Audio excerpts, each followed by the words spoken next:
Assalamualaikum warahmatullahi wabarakatuh. Selamat pagi Anda semua. Semoga kita semua dalam keadaan sehat dan tetap semangat dalam mengikuti kegiatan belajar mengajar secara virtual. Nah, hari ini kita akan mempelajari atau melanjutkan materi minggu lalu. Nah, minggu lalu kita telah mempelajari bagaimana sejarah berdirinya Bani Umayyah, ya. Hari ini kita akan mempelajari apa saja perkembangan ilmu peradaban dan apa saja perkembangan peradaban pada masa dinasti Bani Umayyah di Damaskus. Adapun tujuan pembelajaran kita hari ini yaitu peserta didik dapat menganalisis peradaban pada masa Bani Umayyah di Damaskus. Baiklah Anda semuanya, kita awali pembelajaran kita hari ini dengan ucapan basmalah. Bismillahirrahmanirrahim. Oke, Anda semua, kita akan masuki materi kita yang pertama tentang dinasti Umayyah di Damaskus. Nah, minggu lalu kita telah mempelajari bagaimana sejarah berdirinya dinasti Umayyah di Damaskus. Yang pertama diawali dengan adanya perang Siffin, yaitu perang antara Ali bin Abi Thalib dan perang antara Sayyidina Ali bin Abi Thalib dengan Muawiyah. Yang berikutnya ada peristiwa tahkim, yaitu perdamaian, di mana perdamaian ini merupakan salah satu strategi yang dibuat oleh kelompok Muawiyah sehingga mereka unggul di dalam tahkim ini. Nah, berikutnya ada Amul Jamaah, artinya setelah Ali bin Abi Thalib, Sayyidina Ali bin Abi Thalib wafat, diganti oleh anaknya Hasan bin Ali. Namun dalam hal ini Hasan bin Ali menyerahkan kekhalifahan kepada Muawiyah dengan alasan agar tidak ada lagi pertumpah darah ya. Adanya tumpah darah di antara umat muslim.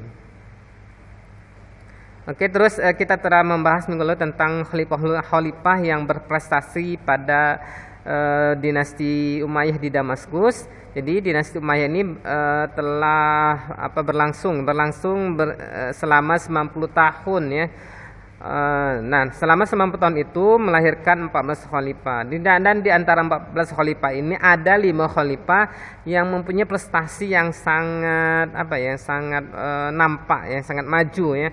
Pertama adalah Khalifah Muawiyah bin Abi Sufyan, ada terus lalu Marwan bin Hakam, Abdul Malik bin Marwan, Khalifah Walid bin Abi Malik, dan Khalifah Umar bin Abdul Aziz.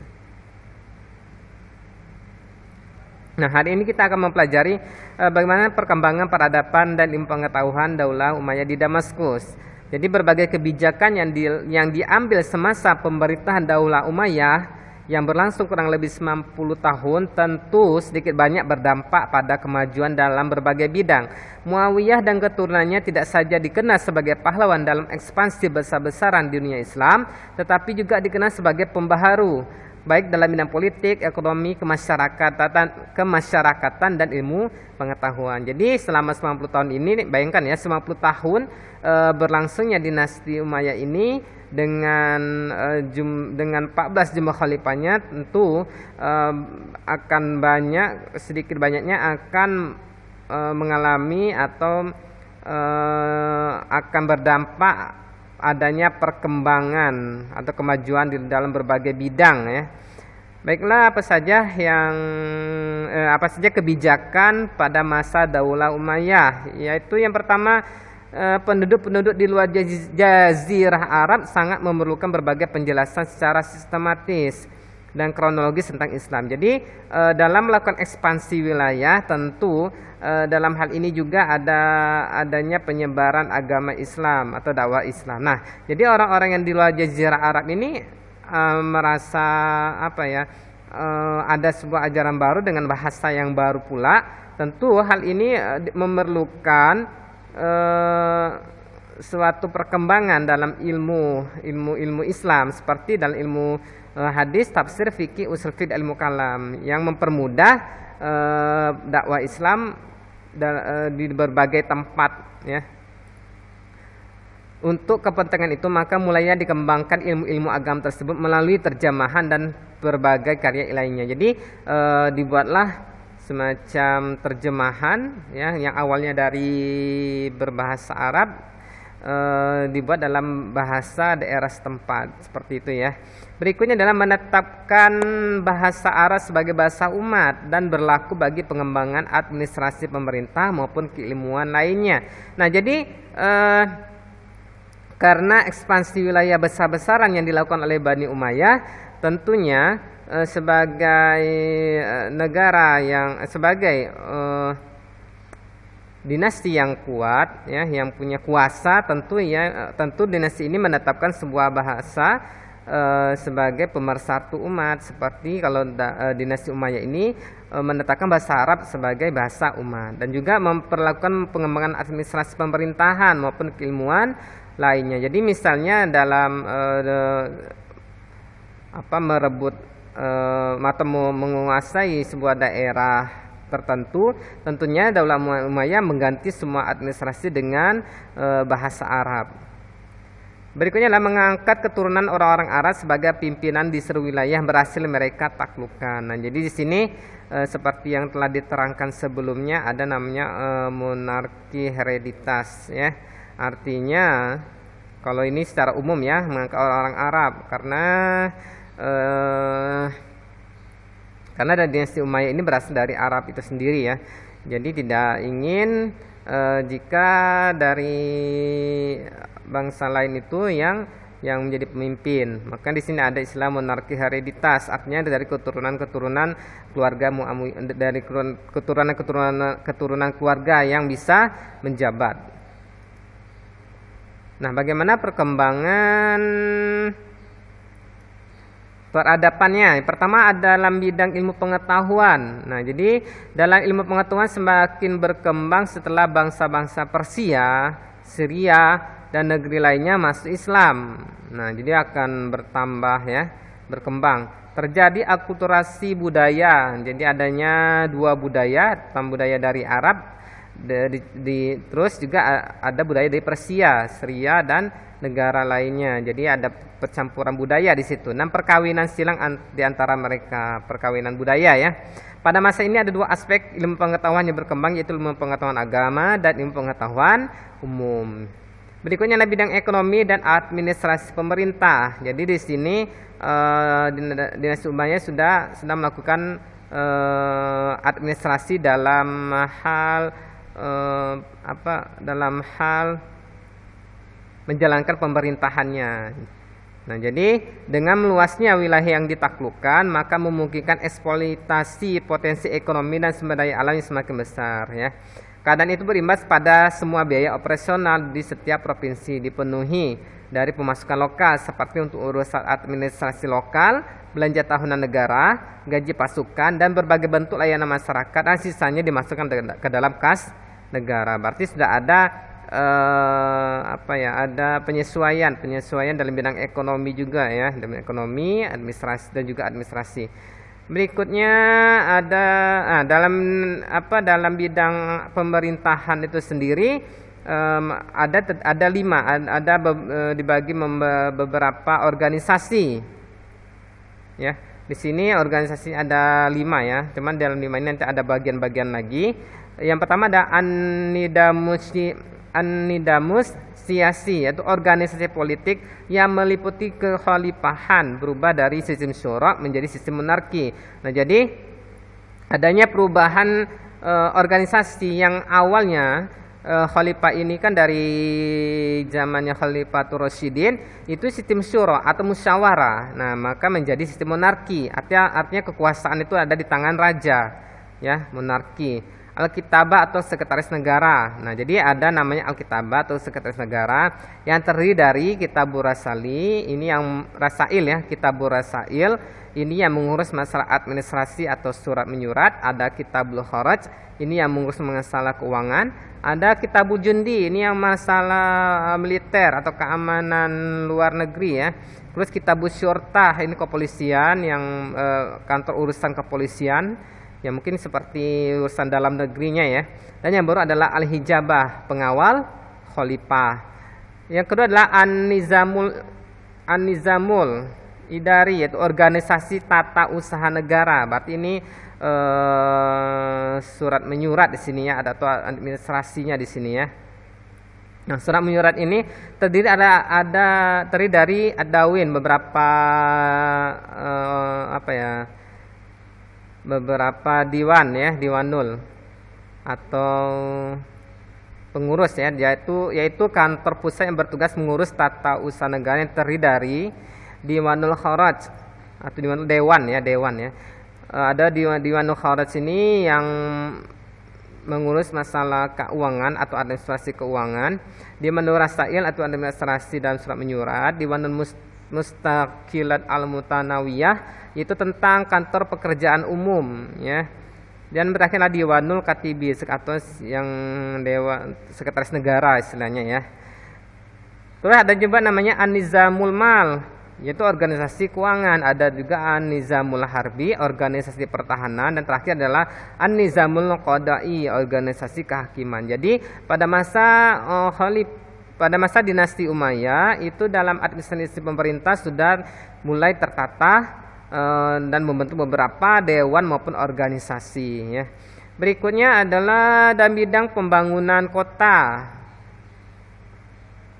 arsitektur lah istilahnya ya. Pusat peradaban Daulah Umayyah di Damaskus terletak di beberapa kota. Yang pertama adalah kota Damaskus.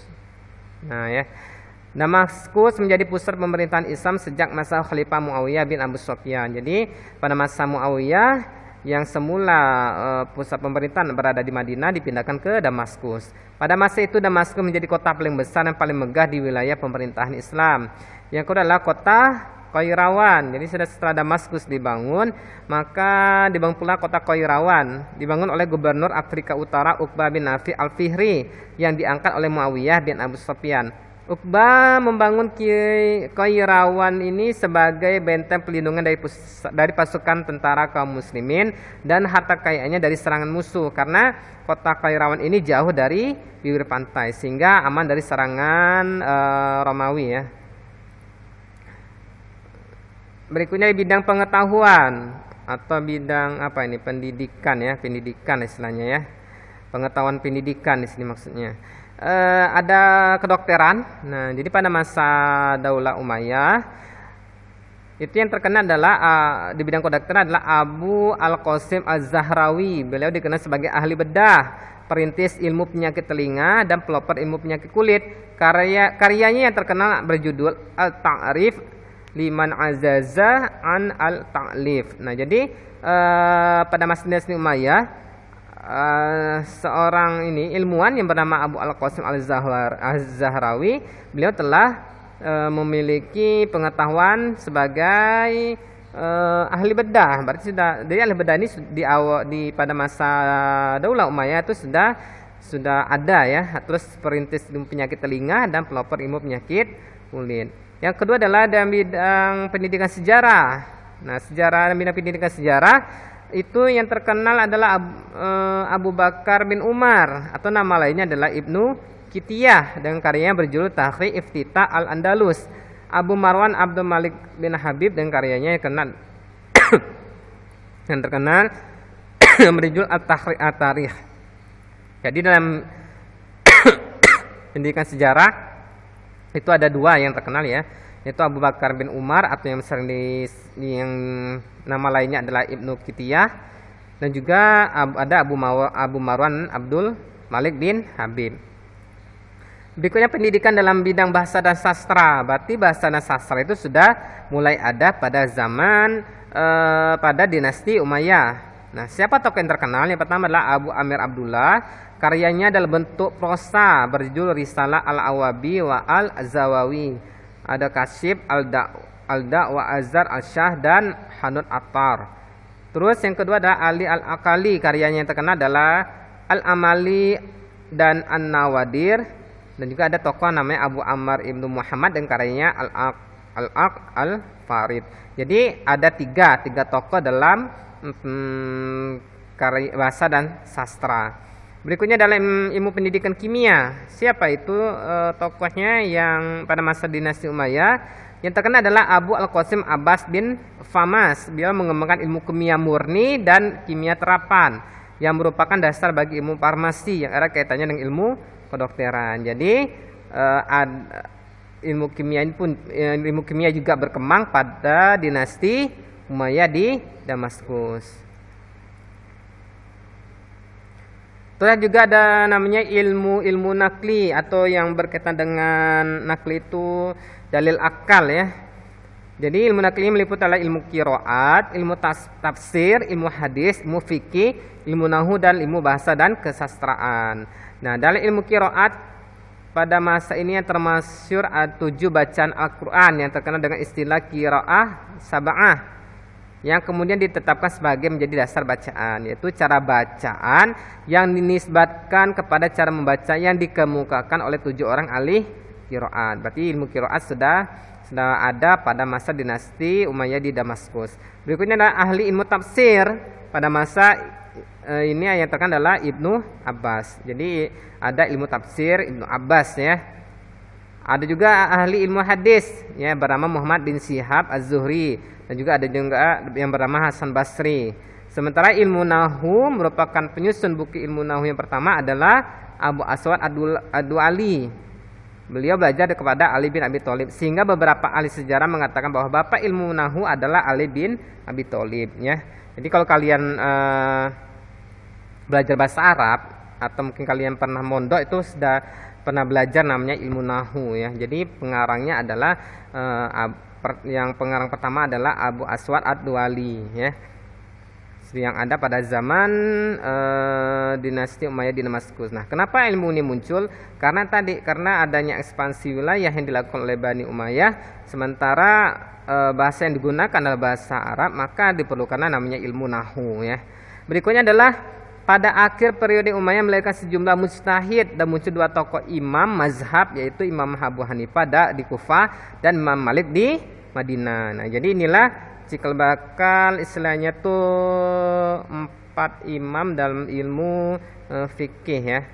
Ada ilmu Abu Hanifah dan juga Imam Malik. Sementara Imam Syafi'i dan Imam Hambali itu pada pemerintahan Abbasiyah. Jadi 4 tokoh inilah yang terkenal ya sehingga saat ini.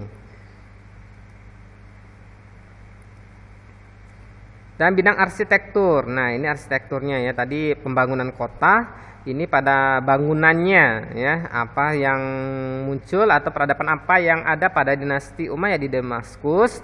Maka di sini berdirinya Masjid Umayyah di Damaskus. Nah, ini pada zaman Muawiyah bin Abi Sufyan pada saat dipindahkannya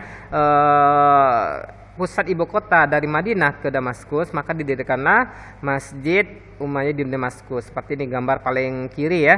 Terus ada Masjid Baitul Maqdis di Yerusalem atau yang dikenal dengan Quba Al-Saka yang Quba Al-Saka ini yang yang berkubah emas ini ya. Sementara berbeda dengan Masjid Al-Aqsa. Masjid Al-Aqsa itu ada di masjid yang kecil ini, itu Masjid Al-Aqsa. Beda ya. Beda. Jangan nanti kita mengira kubah emas ini adalah Masjidil Aqsa. Memang mereka berada di wilayah Masjidil Aqsa, teman yang berkubah emas ini yang bernama Masjid Baitul Maqdis, yang didirikan pada masa Khalifah Abdul Malik bin Marwan. Di samping itu ada beberapa peninggalan seni arsitektur menunjukkan ketinggian peradaban pada masa itu. Misalnya Masjid Agung di Kufah, seperti ini ya, Masjid Agung di Kufah. Ada Masjid Batu Karang dan ada Istana Al-Jaferiyah di Saragossa. Ini istananya ya. Berikutnya ada bidang militer. Oke, bidang militer ini apa yang peradaban apa yang ada pada bidang militer? Yang pertama adanya kemajuan signifikan. Jadi adanya berbagai ilmu kemiliteran dari banyaknya ekspedisi militer yang mereka lakukan, termasuk dari metode militer Romawi. Karena dalam ekspansi wilayah mereka tidak jarang bertempur dengan pasukan Romawi ya. Muawiyah melakukan perubahan besar dan menonjol di dalam pemerintahannya dengan mengandalkan angkatan daratan yang kuat dan efisien. Nah, dari dalam ekspansi wilayah tentunya memerlukan angkatan darat yang kuat dan efisien. Oke, dan semua mungkin hanya ini yang dapat Bapak sampaikan. Berarti ada 6 bidang yang mengalami kemajuan pada masa dinasti Umayyah. Demikian yang Bapak sampaikan, lebih kurang Bapak minta maaf. Jika ada hal yang ditanyakan yang mungkin kalian masih bingung, boleh kita diskusikan dalam grup yang telah Bapak sediakan. Dan marilah kita akhiri pembelajaran kita ini dengan ucapan hamdalah, alhamdulillah, dan amin. Kita jumpa lagi minggu depan. Wassalamualaikum warahmatullahi wabarakatuh.